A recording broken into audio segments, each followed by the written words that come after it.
ایک بزرگ کی خدمت میں ایک آدمی آیا۔ اس نے عرض کیا کہ حضرت، میں بہت پریشان ہوں، اس لیے کہ میری نمازیں کسی کام کی نہیں۔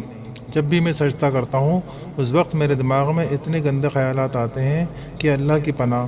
جب یہ حال ہے میرا، سجدہ ہی کیا ہوا، وہ تو صرف ٹکریں مارنا ہوا، اور میں بہت پریشان ہوں، کیسے اس مصیبت سے نجات پاؤں؟ تب ان بزرگ نے پوچھا، تم جو یہ سجدہ کر رہے ہو کہ تمہاری نظر میں بہت گندا سجدہ ہے؟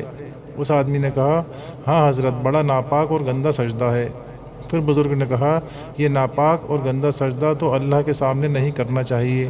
اچھا تم ایسا کرو، تم یہ ناپاک سجدہ مجھے کر لو، کیونکہ اللہ کے سامنے تو بہت پاکیزہ اور اعلیٰ قسم کا سجدہ کرنا چاہیے، اور یہ ناپاک سجدہ ہے تو یہ سجدہ مجھے کر لو۔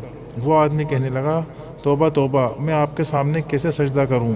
تب ان بزرگ نے فرمایا، بس اس سے پتہ چلتا ہے کہ یہ سجدہ اسی ذات کے لیے ہے، اور یہ پیشانی اسی کے سامنے جھک سکتی ہے۔